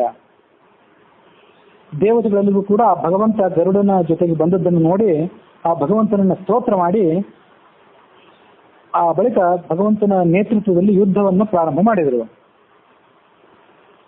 ಹೀಗೆ ದೇವತೆಗಳ ಗುರುವಾದಂತಹ ಬೃಹಸ್ಪತಿಗಳು ತಮ್ಮ ಸೈನ್ಯಕ್ಕೆ ಜಯವಾಗಲಿ ಅಂತ ಭಗವಂತನನ್ನು ಪ್ರಾರ್ಥನೆ ಮಾಡಿದರು, ಶುಭಾಶಂಸನೆ ಮಾಡಿದರು. ಈ ಕಡೆ ದೈತ್ಯ ಗುರುಗಳಾದಂತಹ ಶುಕ್ರಾಚಾರ್ಯರು ತಮ್ಮ ಸೈನ್ಯವಾದಂತಹ ದಾನವ ಸೈನ್ಯಕ್ಕೆ ಜಯ ಆಗಲಿ ಅಂತ ಪ್ರಾರ್ಥನೆ ಮಾಡಿದರು. ಅಲ್ಲಿಗೆ 44ನೇ ಅಧ್ಯಾಯ ಮುಗಿದಿದೆ. ಆ ಬಳಿಕ ಈಗ 45ನೇ ಅಧ್ಯಾಯವನ್ನು ನೋಡಬೇಕಾಗಿದೆ. ದೇವಾಸುರ ಸಂಗ್ರಾಮದ ಮುಂದುವರಿದ ಭಾಗವನ್ನು ನಾವೀಗ ನೋಡ್ತಾ ಇದ್ದೇವೆ. ಹೀಗೆ ಘೋರವಾದಂತಹ ಯುದ್ಧವನ್ನು ಮಾಡಿದಾಗ ಪರಸ್ಪರರು ಕೂಡ ನಮಗೆ ಜಯ ಆಗಬೇಕು ಅಂತ ಹೇಳಿ ಯುದ್ಧವನ್ನು ಮಾಡ್ತಾ ಇದ್ರು. ಆದ್ರೆ ನಡುವೊಮ್ಮೆ ದಾನವರ ಕೈ ಮೇಲಾಯ್ತು. ದಾನವರ ಶಸ್ತ್ರಾಸ್ತ್ರಗಳಿಗೆ ಸಿಕ್ಕು ದೇವತೆಗಳು ಬಹಳ ಕಷ್ಟ ಅನುಭವಿಸಿದ್ರು. ಅವರ ಶಕ್ತಿ ಕ್ಷೀಣವಾಯಿತು. ದೇವತೆಗಳ ಕೈ ಕಾಲು ಮೊದಲಾದ ಅಂಗಗಳು ಪುಡಿ ಪುಡಿಯಾಗಲಿಕ್ಕೆ ಪ್ರಾರಂಭ ಮಾಡಿದ್ವು. ರಕ್ತ ಧಾರಾಕಾರವಾಗಿ ದೇವತೆಗಳ ಶರೀರದಿಂದ ಹರಿಯಲಿಕ್ಕೆ ಪ್ರಾರಂಭವಾಯಿತು. ಎಷ್ಟೋ ಜನ ದೇವತೆಗಳನ್ನ ಈ ದೈತ್ಯರು ಸೆರೆ ಹಿಡಿದು ಬಿಟ್ಟಿದ್ರು ಆ ಸಂದರ್ಭದಲ್ಲಿ. ಹೀಗೆ ದೇವತೆಗಳ ಸೈನ್ಯಕ್ಕೆ ಮುನ್ನಡೆಯುವಂತಹ ಅವಕಾಶವೇ ಇಲ್ಲದಂತಾಗಿಬಿಡ್ತು. ಆಗ ದೇವರಾಜನಾದಂತಹ ಇಂದ್ರ ಅಲ್ಲಿಯ ತನಕ ಯುದ್ಧವನ್ನು ಅಷ್ಟು ತೀವ್ರವಾಗಿ ಅವನು ಮಾಡ್ತಾ ಇರಲಿಲ್ಲ. ಈ ಕ್ಷಣದಲ್ಲಿ ಯುದ್ಧವನ್ನು ತೀವ್ರವಾಗಿ ಮಾಡಬೇಕು ಅಂತ ಹೇಳಿ ತನ್ನ ಸೈನ್ಯಕ್ಕೆ ಉತ್ಸಾಹವನ್ನು ಕೊಡುತ್ತಾ ತಾನು ಅಲ್ಲಿ ಮುಂದೆ ಬಂದ. ದಾನವರು ಏನು ಶಸ್ತ್ರಾಸ್ತ್ರಗಳನ್ನು ಪ್ರಯೋಗ ಮಾಡ್ತಾ ಇದ್ರು, ಆ ದಾನವರ ಎಲ್ಲ ಶಸ್ತ್ರಾಸ್ತ್ರಗಳನ್ನ ದೇವರಾಜ ಹಿಮ್ಮೆಟ್ಟಿಸಿ ದೈತ್ಯ ಸೈನ್ಯದ ಮೇಲೆ ಮುನ್ನುಗ್ಗಿದ.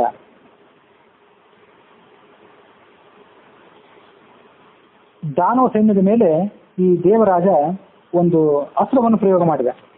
ತಾಮಸ ಅಂತ ಆ ಅಸ್ತ್ರದ ಹೆಸರು. ಸದೈತ್ಯಾನ್ ಪ್ರಮುಖೇ ಹತ್ವ ತದ್ದಾನವ ಬಲಂ ಹಸ ತಾಮಸೇನಾಸ್ತ್ರಜಾಲೇನ ತಮೋಭೂತ ಮಥಾಕರೋ. ತಾಮಸ ಅನ್ನುವಂತಹ ಅಸ್ತ್ರ. ತಾಮಸ ಅನ್ನುವಂತಹ ಅಸ್ತ್ರದ ಹೆಸರೇ ಹೇಳುವಂತೆ ಎಲ್ಲ ರಾಕ್ಷಸರ ಮೇಲೆ ಆ ತಾಮಸ ಅನ್ನುವಂತಹ ಅಸ್ತ್ರ ಕಗ್ಗತ್ತಲನ್ನ, ಮೋಹವನ್ನ ಕವಿಸಿಬಿಟ್ಟಿತು. ಹಾಗಾಗಿ ಆ ಭಯಂಕರವಾದಂತಹ ಗದ್ಗತ್ತಲೆಯಿಂದ ಈ ಕಂಗೆಟ್ಟಂತಹ ದಾನವರು ನಮ್ಮವರು ಯಾರು, ದೇವತೆಗಳು ಯಾರು ಅನ್ನುವಂಥ ವ್ಯತ್ಯಾಸವನ್ನೇ ತಿಳಿಯೋದಾದ್ರು. ಯುದ್ಧ ಹೇಗೆ ಮಾಡಬೇಕು ಅಂತ ಅವರಿಗೆ ತಿಳಿಯದಂತಾಯ್ತು. ದೇವತೆಗಳು ಈ ಸಂದರ್ಭವನ್ನು ಉಪಯೋಗ ಮಾಡಿ ದಾನವರ ಮೇಲೆ ಏರಿ ಹೋಗಿ ಆ ದಾನವರನ್ನೆಲ್ಲ ಕೊಚ್ಚಿ ಹಾಕಲಿಕ್ಕೆ ಪ್ರಾರಂಭ ಮಾಡಿದರು. ಆ ಸಂದರ್ಭದಲ್ಲಿ ಮಯ ಅನ್ನುವಂಥ ದಾನವ ಇದ್ನಲ್ಲ, ಅವನು ಬಹಳ ಮಾಯಾವಿಯಾಗಿದ್ದ. ಆ ಸಂದರ್ಭದಲ್ಲಿ ಅವನು ಎಚ್ಚೆತ್ತುಕೊಂಡು ಸದಾಸ್ತ್ರಿಜನ್ ಮಹಾಮಾಯಾನ್ ಮಯಸ್ತಾಂ ತಾಮಸೀಂ ದಹನ್ ಯುಗಾಂತಾಗ್ನಿ ನಿವಾತ್ಯುಗ್ರಾಮ್ ಸೃಷ್ಟಾಂ ಔರ್ವೇಣ ವನ್ಹಿನ.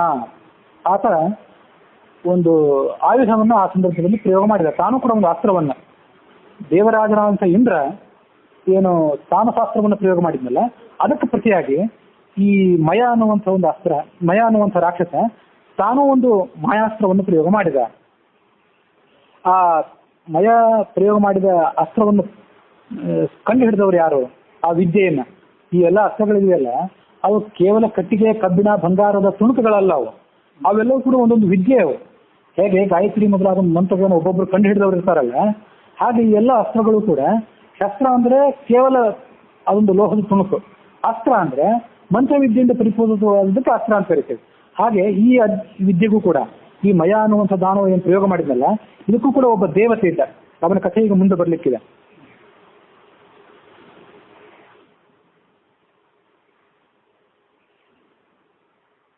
ಅವನು ಆ ಅತ್ಯುಗ್ರವಾದಂತಹ ಅಸ್ತ್ರವನ್ನು ಪ್ರಯೋಗ ಮಾಡಿದ. ಅದನ್ನು ಯಾರು ಕಂಡು ಹಿಡಿದಿದ್ರು ಆ ಅಸ್ತ್ರವನ್ನ ಅಂದ್ರೆ ಔರ್ವ ಎಂಬಾತ ಕಂಡು ಹಿಡಿದಿದ್ದ. ಔರ್ವ ಎಂಬಾತನು ಒಬ್ಬ ಮುನಿಯೇ. ಆ ಮುನಿಯ ಪ್ರಭಾವದಿಂದ ಮೊದಲು ಅವನು ಅದನ್ನು ಕಂಡು ಹಿಡ್ಕೊಂಡಿದ್ದ. ಆ ಬಳಿಕ ಅದು ಹಿರಣ್ಯಕಶಿಪುವಿನ ಮೂಲಕವಾಗಿ ರಾಕ್ಷಸರಲ್ಲಿ ಪ್ರಚಲಿತವಾಗಿತ್ತು. ಅದನ್ನೇ ಮಯ ಈಗ ದೇವ ಸೈನ್ಯದ ಮೇಲೆ ಪ್ರಯೋಗ ಮಾಡಿದ. ಯಾಕೆಂತ ಮುಂದೆ ನಾವು ನೋಡಿದ್ದೇವೆ, ಈ ಸದ್ಯದಲ್ಲಿ ನೋಡ್ತೇವೆ.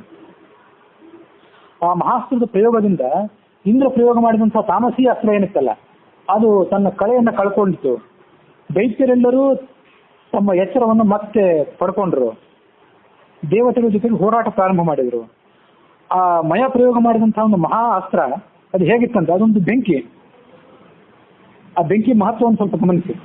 ಈ ಜಗತ್ತಿನಲ್ಲಿ ಯಾವುದೇ ಬೆಂಕಿ ಇದೆಯಲ್ಲ, ಈ ಬೆಂಕಿಗೊಂದು ಇಂಧನ ಬೇಕು. ಇಂಧನ ಇಲ್ಲದೆ ಯಾವ ಬೆಂಕಿಯೂ ಉರಿಯಲಾರದು.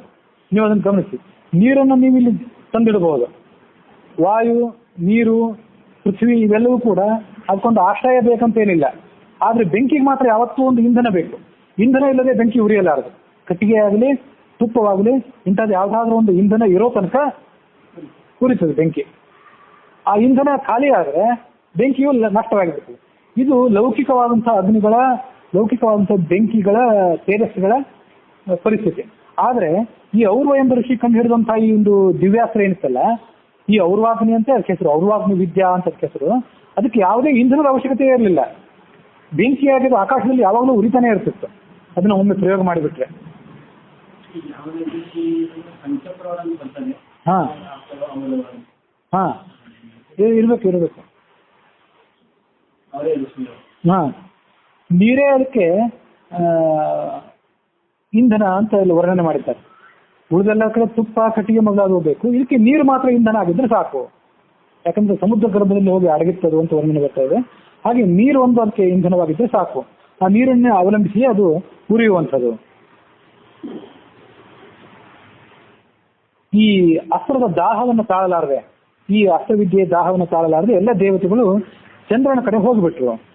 ಆ ಚಂದ್ರನನ್ನು ಕರೆದುಕೊಂಡು ಆ ಎಲ್ಲ ದೇವತೆಗಳು ಇಂದ್ರನ ಕಡೆಗೆ ಬಂದರು. ಇಂದ್ರನ ಕಡೆ ಬಂದಾಗ ಇಂದ್ರನಿಗೆ ತನ್ನ ಸೈನ್ಯದ ಇಂಥ ಒಂದು ಸಂಕಟಮಯವಾದಂತಹ ಪರಿಸ್ಥಿತಿ ಗೊತ್ತಾಯಿತು. ನಮ್ಮ ಸೈನ್ಯಕ್ಕೆ ಇಂಥ ಕೆಟ್ಟ ಪರಿಸ್ಥಿತಿ ಯಾಕೆ ಬಂದಿದೆ, ಇಷ್ಟು ತಡೆಯಲಾರದ ದಾಹದಿಂದ ನಮ್ಮ ಸೈನ್ಯದವರು ಯಾಕೆ ಬಳಲ್ತಾ ಇದ್ದಾರೆ, ಆ ಅಸ್ತ್ರದ ಮಹತ್ವವೇನು, ಅದಕ್ಕೆ ಪರಿಹಾರ ಏನು, ನೀನು ಹೇಳು ಅಂತ ಇಂದ್ರ ಈ ವರುಣನಿಗೆ ಆದೇಶ ಮಾಡಿದ. ಆವಾಗ ವರುಣ ಹೇಳಿದ, ಚೋದಿತೋ ದೇವರಾಜೇನ ವರುಣೋ ವಾಕ್ಯಮಬ್ರವಿ. ಆ ಅಸ್ತ್ರದ ಮಹತ್ವವನ್ನು ಹೇಳುವಂತ ವರುಣನಿಗೆ ಅವನು ಆಜ್ಞಾಪನೆ ಮಾಡಿದಾಗ ವರುಣ ಅದರ ಮಹತ್ವವನ್ನು ಹೇಳಲಿಕ್ಕೆ ಪ್ರಾರಂಭ ಮಾಡಿದ. ಬಹು ಪ್ರಾಚೀನ ಕಾಲದಲ್ಲಿ ಭೃಗು ಋಷಿಗಳೇನಿದ್ದಾರಲ್ಲ, ಅವರ ಪುತ್ರನ ಒಬ್ಬ ಇದ್ದ, ಊರ್ವ ಅಂತ ಅವನ ಹೆಸರು. ಆತ ಬಹಳ ದಿವ್ಯವಾದಂತಹ ಗುಣಗಳಿದ್ದವನಾಗಿದ್ದ. ಅವನು ಒಮ್ಮೆ ದೀರ್ಘಕಾಲದ ತಪಸ್ಸನ್ನು ಮಾಡಿದ. ದೀರ್ಘಕಾಲದ ತಪಸ್ಸನ್ನು ಮಾಡಿದಾಗ ಅವನ ತಪಸ್ಸು ಮುಗಿತದೇನೋ ಅಂತ ಎಲ್ಲರೂ ಕಾಯ್ದರು. ಅದೇನು ತಪಸ್ಸು ಮುಗಿಯೋ ಲಕ್ಷಣ ಕಾಣಲಿಲ್ಲ. ಆಗ ಅವರೆಲ್ಲರೂ ಅವನ ಕಡೆ ಬಂದು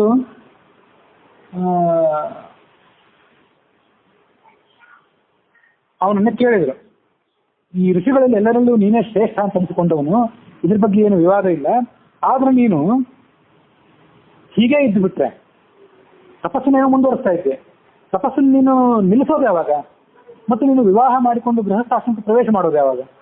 ಹೀಗೆ ನೀವು ಇದ್ಬಿಟ್ರೆ ವಂಶದ ವಿಚ್ಛೇದ ಆಗಿ ಹೋಗ್ತದೆ.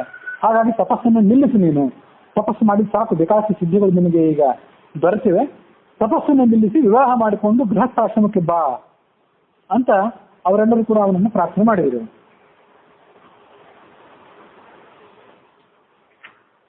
ಏಕಸ್ವ ಮನಪತ್ಯಶ್ಚ ಗೋತ್ರಂ ಎನ್ನಾನು ವರ್ತತೆ ಕೌಮಾರಂಭಕಮಾಸ್ಥಾಯ ಕ್ಲೇಶಮೇವ ಅನುವರ್ತತೆ.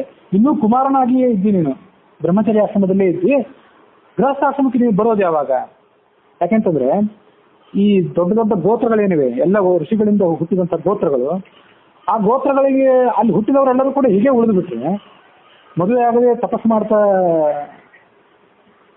ಉಳಿದು ಬಿಟ್ರೆ ಆ ಗೋತ್ರಗಳು ಮುಂದುವರಿಯೋದು ಹೇಗೆ? ಹಾಗಾಗಿ ನಿನ್ನ ಭೃಗುವಂಶ ಹೀಗೆ ವಿಚ್ಛಿನ್ನವಾಗಬಾರದು ನಿನ್ನ ಕಾರಣದಿಂದಾಗಿ. ಹಾಗಾಗಿ ನೀನು ನಮ್ಮೆಲ್ಲರಲ್ಲೂ ಉತ್ತಮನಾಗಿದ್ದಿ, ಬ್ರಹ್ಮನಿಗೆ, ಚತುರ್ಮುಖ ಬ್ರಹ್ಮನಿಗೆ ನೀನು ಸಮಾನನಾಗಿದ್ದಿ. ಹಾಗಾಗಿ ನಿನ್ನ ಎರಡನೇ ರೂಪವನ್ನು ನಾವು ಕಾಣುವಂತೆ ಮಾಡುವ. ಎರಡನೇ ರೂಪ ಅಂದ್ರೆ ಎರಡನೇ ಶಕ್ತಿ. ತಪಸ್ಸನ್ನು ಮಾಡಿ ನಿನ್ನ ಶಕ್ತಿಯನ್ನು ನೀನು ತೋರಿಸ್ಕೊಂಡಿದ್ದಿ. ಇನ್ನು ಎರಡನೇ ಶಕ್ತಿ ಅಂದ್ರೆ ಗೃಹಸ್ಥಾಶ್ರಮಿಯಾಗಿ ಸಂತಾನೋತ್ಪಾದನೆ ಮಾಡುವಂಥ ಶಕ್ತಿಯನ್ನ, ನಿನ್ನ ಸ್ವರೂಪವನ್ನು ನೀನು ತೋರಿಸು ಅಂತ ಅವರೆಲ್ಲರೂ ಕೇಳ್ಕೊಂಡ್ರು.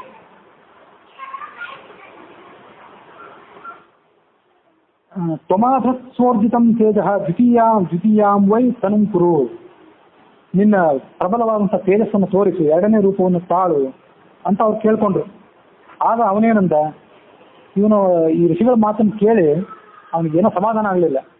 ಇವರು ನನ್ಯಾಕೆ ಹಾಗೆ ತಪ್ಪಿಸ್ತಾರೆ ಅಂತ ಅನಿಸ್ತು ಅವನಿಗೆ. ಮುನಿಗಳ ಮಾತನ್ನು ಕೇಳಿ ಆ ಊರ್ವನ ಮನಸ್ಸು ಬಹಳ ನೊಂದಾಗ ಅವನೇನು ಹೇಳಿದ ಅಂದ್ರೆ, ಆ ಋಷಿ ಮುನಿಗಳನ್ನು ಬೈಲಿಕ್ಕೆ ಶುರು ಮಾಡಿದ. ನೀವು ಸ್ವಂತ ನಿಮಗೂ ಸಾಮರ್ಥ್ಯ ಇರೋದಾದ್ರೆ ಮದುವೆ ಮಕ್ಕಳು ಅನ್ನುವಂಥ ಗೋಜಿಗೆ ಹೋಗದೆ ನೀವು ನಿಮ್ಮ ತಪಶಕ್ತಿಯಿಂದ ಮಕ್ಕಳನ್ನು ಹುಟ್ಟಿಸಿ. ನಿಮ್ಮ ಕೈಯಲ್ಲಿ ಆಗದಿದ್ರೆ ನೀವು ಸುಮ್ಮನೆ ಇರಿ. ನನ್ನನ್ನು ಯಾಕೆ ನೀವು ಕೆಣಕ್ತೀರಿ, ಮದುವೆ ಮಾಡ್ಕೋ ಮಕ್ಕಳನ್ನು ಪಡ್ಕೋ ಅಂತ ನನ್ನ ಯಾಕೆ ನೀವು ಕೆಣಕ್ತೀರಿ ಅಂತ ಆತ ಅವ್ರನ್ನ ಬೈಲಿಕ್ಕೆ ಶುರು ಮಾಡಿದ. ಅವ್ರೇನು ಕೆಟ್ಟದಕ್ಕೆ ಹೇಳಿರ್ಲಿಲ್ಲ, ಇಲ್ಲ ಹಿರಿಯರಾದವ್ರು ಹೇಳೋದು ಅದು ಒಳ್ಳೇದಕ್ಕಾಗಿ ಹೇಳ್ತಾರೆ, ವಂಶ ಮುಂದುವರಿಲಿ ಅಂತ ಹೇಳಿದ್ರು ಅವರು. ಮೃಷ್ಟಾನ್ನ ಮಿತರೇ ಜನಾಹ, ಬೇಗ ಮದುವೆ ಮಾಡ್ಕೋ ಹೋಳಿಗೆ ಹಾಕ್ತು ಅಂತ ಹೇಳಿದ್ರು ಅಷ್ಟೇ ಅವರು. ಅವ್ರೇನು ಕೆಟ್ಟದಿಂದ ಉದ್ದೇಶದಿಂದ ಹೇಳಲಿಲ್ಲ. ಜಗತ್ತಿನಲ್ಲಿ, ಲೌಕಿಕ ಜಗತ್ತಿನಲ್ಲಿ ನಡೆಯೋದು ಅದೇ ಕಥೆ, ಆ ಪಾರಮಾರ್ಥಿಕ ಜಗತ್ತಿನಲ್ಲಿ ನಡೆಯೋದು ಅದೇ ಕಥೆ. ಅಂದ್ರೆ ಸಂತಾನೋತ್ಪಾದನೆ ಮಾಡಿಕೊಂಡು ಯೋಗ್ಯವಾದಂತಹ ಸಂತಾನವನ್ನು ಹುಟ್ಟಿಸು, ನಿನ್ನ ಗುಣಗಳನ್ನು ನಿನ್ನ ಮಕ್ಕಳು ಪಡೆಯುವಂತಾಗಲಿ ಅಂತ ಆ ಋಷಿಗಳ ಉದ್ದೇಶವಾಗಿತ್ತಷ್ಟೇ. ಆಗ ಆತ ಹೇಳಿದ, ಮುನಿಗಳಾದವರು ಅನುಸರಿಸಬೇಕಾದಂತಹ ವೃತ್ತಿಯನ್ನು ನಾನೀಗ ಅವಲಂಬಿಸಿದ್ದೇನೆ. ಮುನಿಗಳಾದವರು ಯಾವತ್ತೂ ಬ್ರಹ್ಮಚರ್ಯದಲ್ಲೇ ಇರಬೇಕು ಅಂತ ಹೇಳಿ ಅವನು ಬ್ರಹ್ಮಚರ್ಯವನ್ನು ಹೊಗಳಿಕ್ಕೆ ಶುರು ಮಾಡಿಬಿಟ್ಟ. ಯಾವನು ಬ್ರಾಹ್ಮಣ ಜಾತಿಯಲ್ಲಿ ಜನಿಸಿ ಆ ಜಾತಿಯವರು ಮಾಡಬೇಕಾದಂತಹ ಕರ್ಮಗಳನ್ನ, ಆ ವರ್ಣದವರು ಮಾಡಬೇಕಾದಂತಹ ಕರ್ಮಗಳನ್ನ ಮಾಡ್ತಾ ಬ್ರಹ್ಮಚರ್ಯಲ್ಲಿ ಇರ್ತಾನೋ ಅವನು ಬಹಳ ಉತ್ತಮ ಅಂತ ಅನಿಸ್ಕೊತಾನೆ. ಯಥಾಯಂ ಶಾಶ್ವತೋ ಧರ್ಮ ಮುನೀನಾಂ ವಿಹಿತಃ ಸದಾ ಆರ್ಷೇ ಸೇವತಾಂ ಕರ್ಮ ವನ್ಯ ಮೂಲ ಫಲಾಶಿನಾಂ ಬ್ರಹ್ಮಯೋನೋ ಪ್ರಸೂತಸ್ಯ ಬ್ರಾಹ್ಮಣಸ್ಯ ಅನುವರ್ತನಃ ಬ್ರಹ್ಮಚರ್ಯಂ ಸುಚರಿತಂ. ಬ್ರಹ್ಮಚರ್ಯವೇ ಬಹಳ ದೊಡ್ಡದು. ನೀವು ಮದುವೆ ಆಗುವಂತ ನನಗೆ ಯಾಕೆ ಉಪದೇಶ ಮಾಡ್ತೀರಿ? ದ್ವಿಜಾನಾಂ ವೃತ್ತಯಶ್ಚಿತ್ರ ಗೃಹಾಶ್ರಮ ನಿವಾಸಿನಃ ಅಸ್ಮಾಕಂ ತು ವನಂ ವೃತ್ತಿ ವನಾಶ್ರಮ ನಿವಾಸಿನಾಂ. ಬ್ರಾಹ್ಮಣನಿಗೆ 3 ಕರ್ಮಗಳು ಬಹಳ ಮುಖ್ಯವಾದವುಗಳು. ಅಂದ್ರೆ ಯಾಜನ, ಹೋಮಾದಿಗಳನ್ನು ಮಾಡಿಸುವುದು, ಅಧ್ಯಾಪನ, ಬಂದವರಿಗೆ ವಿದ್ಯೆಯನ್ನು ಹೇಳಿಕೊಡೋದು, ಮತ್ತು ಪ್ರತಿಗ್ರಹಣ, ದಾನವನ್ನು ಮಾಡಿಸೋದು. ಇವು 3 ಕರ್ಮಗಳು. ಇದ್ರ ಜೊತೆಗೆ ಇರುವಂತಹ ಕರ್ಮಗಳು ಬೇರೆಯವರಿಗೆ ಯಾಗ ಮಾಡಿಸುವಂತೆ ತಾನು ಯಾಗ ಮಾಡಬೇಕು, ಬೇರೆಯವರಿಗೆ ವಿದ್ಯೆ ಹೇಳಿಕೊಟ್ಟಂತೆ ತಾನು ವಿದ್ಯೆಯನ್ನು ಓದಬೇಕು, ಮತ್ತು ಬೇರೆಯವರ ಕಡೆಯಿಂದ ದಾನ ತೆಗೆದುಕೊಂಡಂತೆ ತಾನು ದಾನ ಕೊಡಬೇಕು ಅಂತ ನಾನು ಇದಕ್ಕೆ ಜೊತೆಯಾಗಿ ಬರುವಂತ ಇನ್ನು 3 ಕರ್ಮಗಳನ್ನು ಅವತ್ತು ವರ್ಣಿಸಿದ್ದೆ. ಈ 3 ವೃತ್ತಿಗಳನ್ನ ವನವಾಸಿಯಾಗಿರ್ತಕ್ಕಂಥವ್ರು ನಾವು ಬ್ರಾಹ್ಮಣರಾದವರು ಮಾಡಬೇಕು. ನಮಗೇನು ಎದುರ್ಚೆಯಿಂದ ಸಿಗ್ತದೆ, ಅದೃಷ್ಟದಿಂದ ಗಾಳಿಯೋ ಗಡ್ಡೆ ಗೆಣಸೋ ಏನು ಸಿಗ್ತದಲ್ಲ ಅದನ್ನು ತಿಂದು ಬದುಕುವಂಥವನು ನಾನು. ಹೀಗೆಲ್ಲ ಇರುವಾಗ ಇಂಥ ಬ್ರಹ್ಮಚರ್ಯಾಶ್ರಮದ ಪಾಲನೆಯಿಂದ ನನಗೆ ಉತ್ತಮವಾದ ಗತಿ ಸಿಗ್ತದೆ ಅಂತ ಹೇಳಿ ಎಲ್ಲ ಶಾಸ್ತ್ರಗಳಲ್ಲೂ ಇದೆ. ಏತೇ ತಪಸಿ ತಿಷ್ಠಂತಹ ವ್ರತೈರಪಿ ಸುದುಷ್ಕರೈ ಬ್ರಹ್ಮಚರ್ಯಂ ಪುರಸ್ಕೃತ್ಯ ಪ್ರಾರ್ಥಯಂತೆ ಪರಾಂಗತಿ. ಇಂಥ ಅದಮ್ಯವಾದಂತಹ ಬ್ರಹ್ಮಚರ್ಯವನ್ನು ನಾವು ಅವಲಂಬಿಸಿದ ಮಾತ್ರ ನಮಗೆ ಯೋಗ್ಯ ಗತಿ ಸಿಗ್ಲಿಕ್ಕೆ ಸಾಧ್ಯ. ನೀವು ಹೇಳಿದಂತೆ ಮದುವೆ ಆದ್ರೆ ನಮ್ಗೆ ಅದರಿಂದ ಏನು ಸಿಗ್ಲಿಕ್ಕೆ ಸಾಧ್ಯ ಅಂತ ಅವನು ಗೃಹಸ್ಥಾಶ್ರಮವನ್ನು ಬಯಲಿಕ್ಕೆ ಪ್ರಾರಂಭ ಮಾಡಿದ. ಬ್ರಹ್ಮಚರ್ಯ ಬ್ರಾಹ್ಮಣಸ್ಥ ಬ್ರಾಹ್ಮಣತ್ವ ವಿಧೀಯತೆ. ಬ್ರಹ್ಮಚರ್ಯವನ್ನು ನಾವು ಪಾಲನೆ ಮಾಡಿದ್ರೆ ಬ್ರಾಹ್ಮಣನಾಗ್ತಾನೆ, ಇಲ್ಲದಿದ್ರೆ ಬ್ರಾಹ್ಮಣ್ಯವನ್ನೇ ಅದು ಕಳ್ಕೋತಾನೆ. ಅವನು ತನ್ನ ವಾದವನ್ನು ಮುಂದುವರಿಸಿದ. ಅವರು ಋಷಿ ಭೃಗು ಋಷಿಗಳ ವಂಶದಲ್ಲಿ ಬಂದಂತ ಊರ್ವ ಅನ್ನುವ ಋಷಿ, ಅವ್ರದೇ ವಂಶ. ಹೀಗೆ ನಾನು ದಿವ್ಯವಾದಂತಹ ಬ್ರಹ್ಮಚರ್ಯವನ್ನ ಅವಲಂಬಿಸಿದ್ದೇನೆ. ಇದನ್ನು ನಾನು ಮಾತ್ರ ಅವಲಂಬಿಸಿರೋದಲ್ಲ, ಹಿಂದೂ ಕೂಡ ಅನೇಕ ಜನ ಮಹಾಮಹಿಮರಾದವರು ಬ್ರಹ್ಮಚರ್ಯವನ್ನೇ ಅವಲಂಬಿಸಿದ್ರು. ಆ ಬ್ರಹ್ಮಚರ್ಯವನ್ನು ಅವಲಂಬಿಸಿಯೇ ಅವರು ತಪಸ್ಸನ್ನು ಮುಂದುವರಿಸಿದ್ರು. ಮತ್ತು ಯಾವಾಗಾದ್ರೂ ಮಕ್ಕಳನ್ನು ಪಡ್ಕೊಳ್ಬೇಕು, ಸಂತಾನವನ್ನು ಪಡ್ಕೊಳ್ಬೇಕು ಅಂತ ಅಪೇಕ್ಷೆ ಬಂದ್ರೆ ಅವರಿಗೆ ತಮ್ಮ ತಪಸ್ಸಿನಿಂದಲೇ ಅವರು ಮಕ್ಕಳನ್ನ ಮಾನಸ ಪುತ್ರರು ಎಂಬುದಾಗಿ ಸೃಷ್ಟಿ ಮಾಡ್ತಾ ಇದ್ರು. ಹೆಂಡತಿ ಮಕ್ಕಳು ಅನ್ನುವಂಥ ಯಾವ ಸಹವಾಸದ ಗೋಜಿಗೆ ಅವ್ರು ಹೋಗ್ತಿರ್ಲಿಲ್ಲ. ನಿಮ್ಮಲ್ಲೂ ಒಂದು ತಪಶಕ್ತಿ ಇದ್ರೆ ನೀವು ಹಾಗೆ ಮಾಡಿ, ನನಗ್ಯಾಕೆ ಮದುವೆ ಮಾಡ್ಕೊಂತ ಅಪೇಕ್ಷೆ ನೀವು ಒತ್ತಾಯ ಮಾಡ್ತೀರಿ, ನೀವು ಕೂಡ ಮಾನಸ ಪುತ್ರರನ್ನೇ ಸೃಷ್ಟಿ ಮಾಡಿ ಅಂತ ಇವನೇ ಅವರಿಗೆ ಮತ್ತೆ ಸವಾಲು ಹಾಕಿದ ಈ ಊರು ಋಷಿ.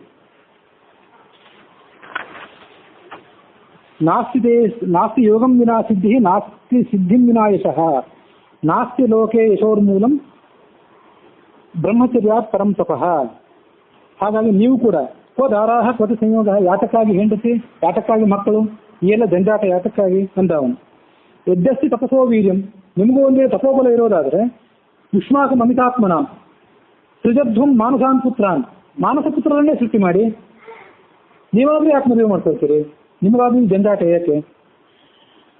ಮಾನಸ ನಿರ್ಮಿತ ಯೋನಿ ಆಘಾತವ್ಯ ತಪಸ್ವಿನ ನದಾರ ಯೋಗದಂ ಬೀಜಂ ವ್ರತಮುಕ್ತ ತಪಸ್ವಿನಾಂ. ತಪಸ್ವಿಗಳಾದವರಿಗೆ ಮಾನಸ ಪುತ್ರರನ್ನ ಹುಟ್ಟಿಸಬೇಕಾದದ್ದೇ ಶ್ರೇಷ್ಠ. ಆದರೆ ಪತ್ನಿ ಯೋಗದಿಂದ ಮದುವೆ ಮಾಡಿಕೊಂಡು ಪತ್ನಿ ಸಂಪರ್ಕದಿಂದ ಪುತ್ರನ ಸೃಷ್ಟಿ ಮಾಡುವಂಥದ್ದು ತಪಸ್ವಿಗಳಿಗೆ ಉಚಿತವಲ್ಲ ಇದು. ಹಾಗಾಗಿ ನೀವೇನು ಆಡಿಸಿದ್ದೀರಲ್ಲ ಮಾತುಗಳನ್ನು ನನ್ನ ಎದುರಿಗೆ ಬಂದು, ಇವು ಅಜ್ಞಾನಿಗಳು ಆಡುವಂಥ ಮಾತುಗಳು ಅಂತ ಅವರನ್ನು ನಿಂದನೆ ಮಾಡಿದ. ಅವನು ಏನು ಹೇಳಿದ ಅಂದ್ರೆ, ಕೊನೆಗೆ ನನ್ನ ಮನಶಕ್ತಿಯಿಂದಲೇ ನಾನೊಬ್ಬ ಮಗನನ್ನು ಸೃಷ್ಟಿ ಮಾಡ್ತೇನೆ, ಜಗತ್ತನ್ನೇ ಸುಟ್ಟು ಹಾಕುವಂತಹ ತೇಜಸ್ವಿ ಆಗುವಂತಹ ಒಬ್ಬ ಮಗನನ್ನು ನಾನೀಗ ಸೃಷ್ಟಿ ಮಾಡ್ತೇನೆ, ನನಗೆ ಹೆಂಡತಿಯೂ ಬೇಕಾಗಿಲ್ಲ ಮತ್ತು ಯಾವ ಜಂಜಾಟವೂ ಬೇಕಾಗಿಲ್ಲ ಅಂದವನು. ಅಂದು ಆತ ಪುತ್ರ ಪ್ರಾಪ್ತಿಗಾಗಿ ತನ್ನ ತೊಡೆಯನ್ನ ಅಗ್ನಿಯಲ್ಲಿ ಇಟ್ಟು ಬೆಂಕಿಯಲ್ಲಿ ಇಟ್ಟು ಅದನ್ನ ದರ್ಭೆಯಿಂದ ಘರ್ಷಣೆ ಮಾಡಿದಾಗ ಅದನ್ನ ಸೀಳಿಕೊಂಡು ಔರ್ವ ಎಂಬತಕ್ಕಂಥ ಒಬ್ಬ ಅಗ್ನಿ ಹುಟ್ಟಿದ. ಆ ಔರ್ವ ಎಂಬ ಅಗ್ನಿಯೇ ಇಡೀ ಜಗತ್ತನ್ನ ಸುಟ್ಟು ಹಾಕುವಂಥ ಅಗ್ನಿ. ಅವನ ಕಥೆಯನ್ನು ಮತ್ತೆ ನಾಳೆ ವಿಸ್ತಾರವಾಗಿ ಹೇಳ್ತೇನೆ.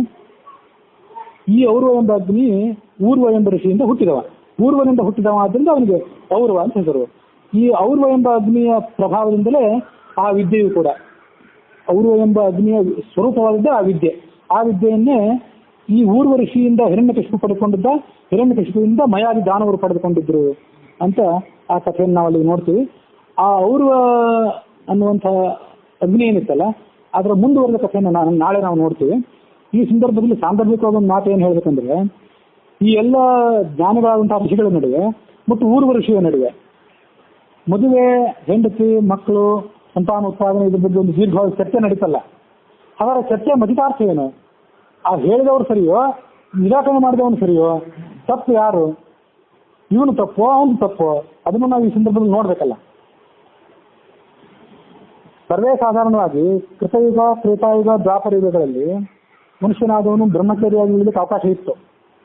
ಆದರೆ ಬ್ರಹ್ಮಚರ್ಯದಲ್ಲಿ ಆಜನ್ಮ ಬ್ರಹ್ಮಚರ್ಯ, ಈ ಕಲಿಯುಗದಲ್ಲಿ ಆಜನ್ಮ ಬ್ರಹ್ಮಚರ್ಯ ಅಂತನ್ನೋದು ಪಾಲನೆ ಮಾಡಲಿಕ್ಕೆ ಬಹಳ ಕಷ್ಟ ಆದ್ದರಿಂದ, ಬಹಳ ಭ್ರಾಮಕವಾದ ಕಲಿಯುಗ. ಭ್ರಾಮಕವಾದ್ರಿಂದ ಈ ಕಲಿಯುಗದಲ್ಲಿ ಬ್ರಹ್ಮಚಾರಿಯಾಗಿ ಇರಬಾರದು ಅಂತ ಅದನ್ನು ನಿಷೇಧ ಮಾಡಿದ್ದಾರೆ. ಅನೇಕ ಸಂಗತಿಗಳನ್ನು ನಿಷೇಧ ಮಾಡಿದ್ದಾರೆ. ಮೊದಲು ಅವೆಲ್ಲ ಇದ್ದದ್ದನ್ನು ಅನೇಕ ಸಂಗತಿಗಳನ್ನು ನಿಷೇಧ ಮಾಡಿದ್ದಾರೆ. ಅದರಲ್ಲಿ ಒಂದು ಈ ಆಜನ್ಮ ಬ್ರಹ್ಮಚರ್ಯ. ಅದನ್ನ ಯಾವನೇ ವ್ಯಕ್ತಿ ಯಾವನೇ ನೆಪದಿಂದ ಆ ಬ್ರಹ್ಮಚರ್ಯವನ್ನು ಸಮರ್ಥನೆ ಮಾಡಿಕೊಂಡ್ರೆ ಈಗ ಅದು ತಪ್ಪೇ. ಆದರೆ ಇವೆಲ್ಲ ಹಿಂದಿನ ಯುಗದಲ್ಲಿ ನಡೆದಿದ್ದಾದ್ರಿಂದ ಆ ಋಷಿಗೆ, ಊರ್ವನ ಋಷಿ ಏನಿತ್ತಲ್ಲ, ಅವನು ಆ ಮಠ ತಪಸ್ಸುಳ್ಳವನಾದ್ದರಿಂದ ಅವನು ಬ್ರಹ್ಮಚರ್ಯವನ್ನು ಆಶ್ರಯಿಸಿದರೆ ಮಕ್ಕಳು ಇತ್ಯಾದಿಗಳ ಪತ್ನಿ, ಮಕ್ಕಳು ಇತ್ಯಾದಿಗಳು ಗಡವೆಗೆ ಹೋಗದೆ ತಪಸ್ಸಿನ ಬಲದಿಂದ ಮಕ್ಕಳನ್ನು ಸೃಷ್ಟಿ ಮಾಡಿದರೆ ಅದು ಅವನಿಗೆ ಜೀರ್ಣ ಆಗ್ತದೆ. ನಮ್ಮಂಥವ್ರಿಗೆ ಜೀರ್ಣ ಆಗುವಂಥದ್ದಲ್ಲ. ಹೇಳಿದವರು ಸರಿಯೇ, ಇವನ ಮನೋಗತ, ಇವನ ತಪೋಬಲವನ್ನ, ಇವನ ದೃಢ ನಿಷ್ಠೆಯನ್ನು ಪರೀಕ್ಷೆ ಮಾಡ್ಲಿಕ್ಕಾಗ ಅವ್ರು ಬಂದು ಕೇಳ್ಕೊಂಡ್ರು. ಇವನು ಅವರನ್ನು ಬೈದ ಅಂತ ನಿಜವಾದ ಅರ್ಥದಲ್ಲಿ ನಾವು ಸ್ವೀಕಾರ ಮಾಡಬಾರ್ದು. ನನಗೆ ಸಂಸಾರದ ಜಂಜಡದಲ್ಲಿ ಸಿಕ್ಕಿಬಿಡುವಂಥ ಅಪೇಕ್ಷೆ ಇಲ್ಲ, ಮಕ್ಕಳನ್ನು ಪಡಿಬೇಕಾದ್ರೆ ನಾನು ಬೇರೆ ಮೂಲದಿಂದ ಪಡಿತೇನೆ ಅಂತ ಅವನು ಹೇಳಿದ ಅಷ್ಟೇ. ಹೀಗೆ ಆ ಹಿಂದಿನ 3 ಯುಗಗಳಲ್ಲಿ ಮತ್ತು ಈಗಿನ ಯುಗಗಳಲ್ಲಿ ಇರುವಂಥ ವ್ಯತ್ಯಾಸವನ್ನು ನಾವು ಅರ್ಥ ಮಾಡ್ಕೋಬೇಕು. ಜನಸಾಮಾನ್ಯರಾದವರಿಗೆ, ಪಾಮರರಾದವರಿಗೆ ಆ ಮದುವೆಯಿಂದಲೇ ಸದ್ಗತಿ ಆಗಬೇಕು, ಅದ್ರ ಮೂಲಕನೇ ಅವರು ಸತ್ಸಂತಾನವನ್ನು ಪಡ್ಕೊಳ್ಬೇಕು ಅನ್ನುವಂಥ ವ್ಯತ್ಯಾಸವನ್ನು ನಾವು ಈ ಸಂದರ್ಭದಲ್ಲಿ ಅರ್ಥ ಮಾಡ್ಕೊಳ್ಬೇಕು. ಇಲ್ಲಿ ಇನ್ನೂ ಕೂಡ 45ನೇ ಅಧ್ಯಾಯ ಮುಂದುವರೆದಿದೆ. ನಾಳೆ ಆ ಅಧ್ಯಾಯವನ್ನು ಮುಂದುವರಿಸೋಣ. ಹುಸಿಯ ನಾಡಿ ಹೊಟ್ಟೆ ಹೊರೆದ ವಿಷಯದಲ್ಲಿ ರಸಿಕನೆಂದು ಹುಸಿಗೆ ಹಾಕದಿರೋ ನಿನ್ನ ಋಷಿಕೇಶನೇ, ಈಶ ನಿನ್ನ ಚರಣ ಭಜನೆ ಆಶೆಯಿಂದ ಮಾಡುವೆ, ದೋಷ ರಾಶಿ ನಾಶ ಮಾಡು ಶ್ರೀಶ ಕೇಶವ. ಶ್ರೀಕೃಷ್ಣಾರ್ಪಣ.